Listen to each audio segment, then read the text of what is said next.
Morgue বা লাশ কাটা ঘর।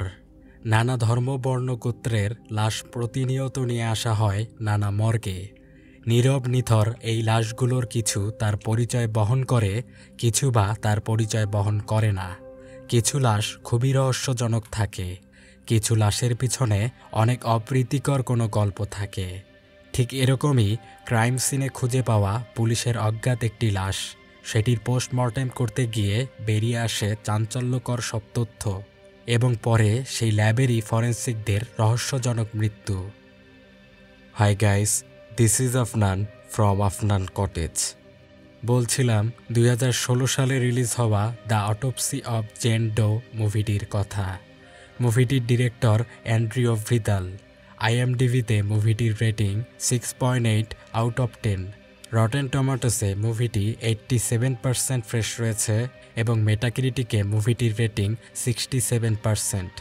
ক্রিটিকদের কাছে মুভিটি বেশ প্রশংসিত ছিল। মুভিটি 2016 সালের হাইলাইটেড একটি মুভি। তো বলা যাক 2016 সালে রিলিজ হওয়া হরর মিস্ট্রি থ্রিলার জনরার the autopsy of Jane Doe মুভিটির ঘটনা প্রবাহ। মুভির শুরুতে আমরা একটি ক্রাইম সিন দেখতে পাই, যেখানে কিছু মানুষের লাশ পড়েছিল। পুলিশ জায়গাটিকে তদন্ত করছিল। তারা সেখানে একটি অজ্ঞাত লাশ খুঁজে পায়। তবে অবাক করা বিষয় হচ্ছে, লাশটির শরীরে কোনো ক্ষতের চিহ্ন ছিল না, যদিও পাশে পড়ে থাকা অন্যান্য লাশগুলোর শরীরে ক্ষতবিক্ষত অবস্থা ছিল, যা খুবই অস্বাভাবিক একটি বিষয়। পুলিশ লাশটিকে কোনো একটি নাম দিয়ে দেয়। জেন ডো হিসাবে পুলিশ লাশটিকে আখ্যায়িত করে, কেননা লাশটির কোনো পরিচয় ছিল না। লাশটিকে অটোপসি অর্থাৎ ময়না তদন্তের জন্য পাঠানো হয়। আর এই পুরো মুভিটির ঘটনা এই ময়না তদন্তকে ঘিরেই। ময়না তদন্তের দায়িত্ব পায় টমি এবং অস্টিন নামক দুইজন ব্যক্তি। তারা পেশাদার ময়না তদন্তকারী ছিলেন এবং সম্পর্কে ছিলেন বাবা এবং ছেলে। ফরেন্সিক ল্যাবে তারা একটি ঝলসে যাওয়া লাশের ময়না তদন্ত করছিল। ওই সময় তাদের ল্যাবে ঘুরতে আসে অস্টিনের গার্লফ্রেন্ড এমা। প্রথমবারের মতো মর্গে আসায় সে একটি লাশ দেখার জন্য খুব জেদ করে বসে।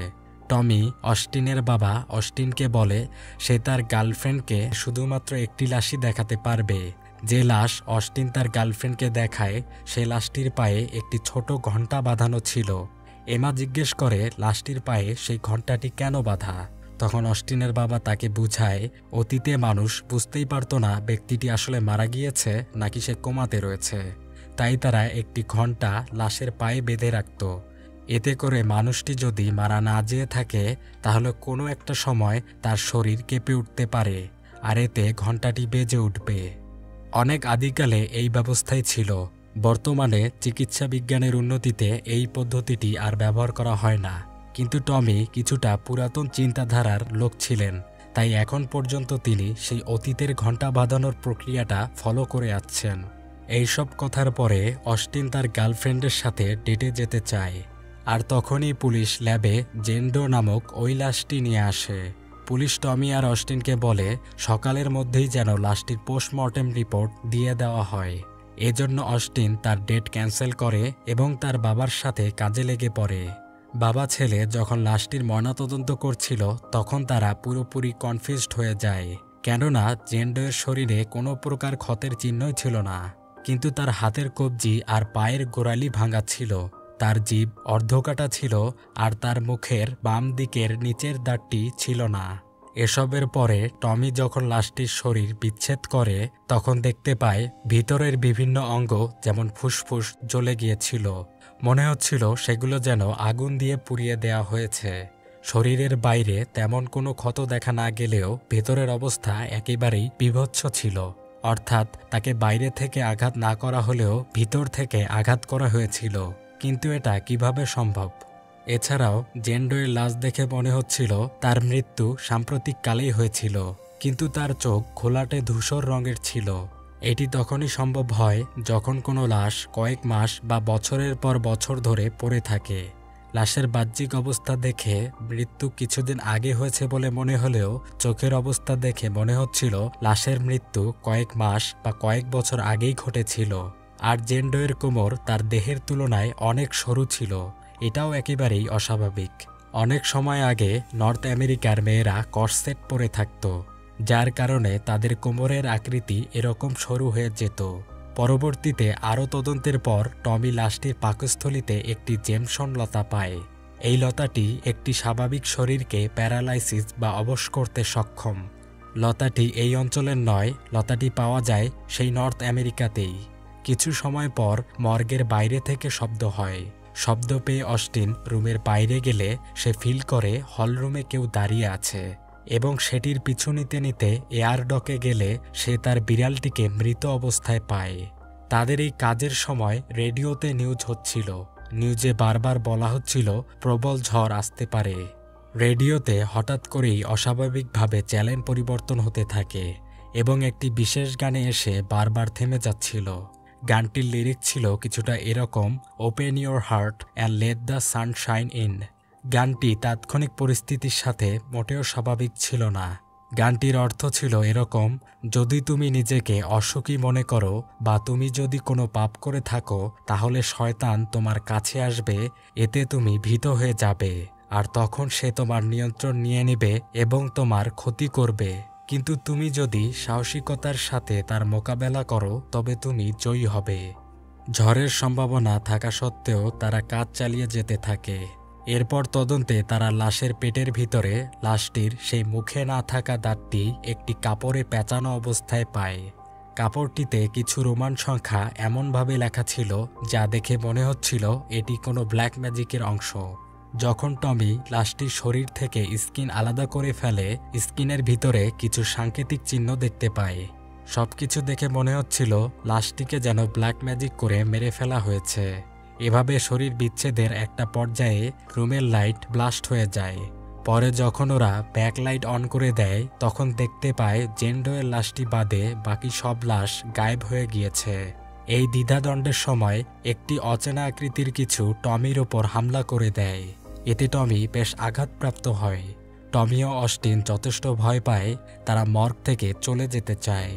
কিন্তু সে সময় মর্গের কোনো লিফটই কাজ করছিল না, আর মর্গের প্রধান দরজা ঝড়ে ভেঙে পড়া একটি গাছের মাধ্যমে ব্লক হয়ে গিয়েছিল। তারা স্পষ্টভাবেই বুঝতে পারছিল জেন ডো কোনোভাবেই একটি স্বাভাবিক লাশ নয় এবং এটির সাথে ব্ল্যাক ম্যাজিকের একটি সম্পর্ক রয়েছে। তাই তারা সেই লাশটি পুড়িয়ে ফেলার চেষ্টা করে, কিন্তু এতে লাশটির কিছুই হয় না, উল্টো পুরো রুমটিতে আগুন ছড়িয়ে পড়ে। আগুন নেভানোর যন্ত্রের মাধ্যমে রুমের আগুন নেভানোর পর লিফটও সচল হয়। লিফটটি বন্ধ করার সময় তারা একটি ঘণ্টার আওয়াজ শুনতে পায়। ঘণ্টাটি সেই ঘণ্টা যেগুলো লাশের পায়ে বাঁধা থাকে। তারা একটি লাশকে তাদের দিকে হেঁটে আসতে দেখে। লাশটিকে কুড়াল দিয়ে টমি আঘাত করলে অস্টিন বাইরে এসে দেখে এটা কোনো লাশ নয়, এটা তারই গার্লফ্রেন্ড এমা ছিল, যে তাকে খুঁজতে এসেছিল। এতে অস্টিন হতভম্ব হয়ে যায়। হয়তো তারা হ্যালুসিনেশনে পড়ে লাশটিকে হাঁটতে দেখেছিল। তবে এসবে তারা বুঝতে পারে জেন ডোই এসব করছে, সে তাদের মেরে ফেলতেও চায়। এজন্য তারা জেন ডোয়ের শরীর থেকে আরও তথ্য নিতে আবার সেই মর্গের রুমটিতে ফিরে যায়। টমি যখন জেন ডোয়ের ব্রেন সেলগুলো চেক করে তখন সেগুলোকে সে অ্যাক্টিভ অর্থাৎ জীবিত পায়। মানে হচ্ছে যেভাবেই হোক না কেন জেন ডো এখন পর্যন্ত বেঁচে আছে। তার পেট থেকে পাওয়া কাপড়টি পর্যবেক্ষণ করে তারা লেভিটিকাস 20 কলামের রেফারেন্স পায়, যা বাইবেলে ডাইনিদের শাস্তি দেয়াকে ব্যাখ্যা করে। এখানে 1653 সালের কথা উল্লেখ ছিল, যে সময় নর্থ আমেরিকাতে স্যালেম উইচ ট্রায়ালস প্রথা প্রচলিত ছিল। এই প্রথায় নিষ্পাপ মেয়েদের ডাইনি হিসাবে আখ্যায়িত করে তাদের উপর অস্বাভাবিক কর্মকাণ্ড পরিচালনা করা হতো। এ বিষয়ে নেটে বিস্তারিত তথ্য পাওয়া যাবে। এইসব ব্যাপার জানার পরে এটা স্পষ্ট যে জেন ডো ঠিক ওই রকমই একজন মেয়ে যে এখন ডাইনিতে রূপান্তরিত হয়েছে এবং সে এখন এর বদলা নিতে চায়। অর্থাৎ এই শরীরটি 1653 সাল থেকে এখন পর্যন্ত ঠিক এভাবেই রয়েছে।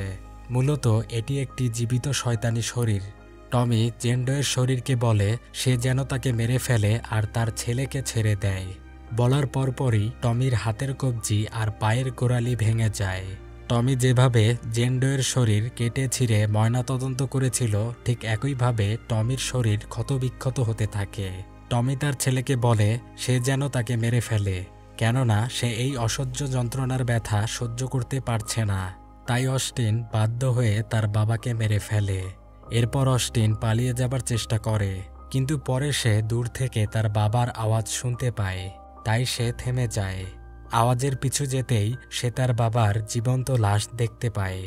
এটি দেখে অস্টিন তাজ্জব হয়ে পিছলিয়ে উপর থেকে পড়ে যায়, এতে তারও মৃত্যু ঘটে। পরের দিন পুলিশ মর্গে আসে। আগের দেখা ক্রাইম সিনের মতো তারা আবারও একই অবস্থা দেখতে পায়। প্রথম ক্রাইম সিনে যেমন তারা 4টি লাশ দেখতে পেয়েছিল, ঠিক একইভাবে তারা আবার 3টি লাশ দেখতে পায়। লাশগুলো দেখে মনে হচ্ছিল তাদের নৃশংসভাবে হত্যা করা হয়েছে, কিন্তু জেন ডোয়ের লাশ ঠিক আগের মতোই একদম নতুন লাশের মতো ছিল এবং তাতে কোনো প্রকার ক্ষত ছিল না। পরে দেখা যায় জেন ডোয়ের লাশটি অন্য আরেক মর্গে ময়নাতদন্তের জন্য পাঠানো হয়। অ্যাম্বুলেন্সটিতে ওই একই গান বাজছিল, open your heart and let the sunshine in. Camera Jane ডোয়ের পায়ের দিকে নিয়ে আসা হয় এবং দেখা যায় তার পায়ের আঙ্গুলগুলো নড়ে ওঠে। আর এভাবেই মুভিটি শেষ হয়ে যায়। মর্গ বা লাশ কাটা ঘর। কিছু লাশ থাকে খুবই রহস্যজনক, কিছু লাশের পিছনে অনেক অপ্রীতিকর কোনো গল্প লুকিয়ে থাকে।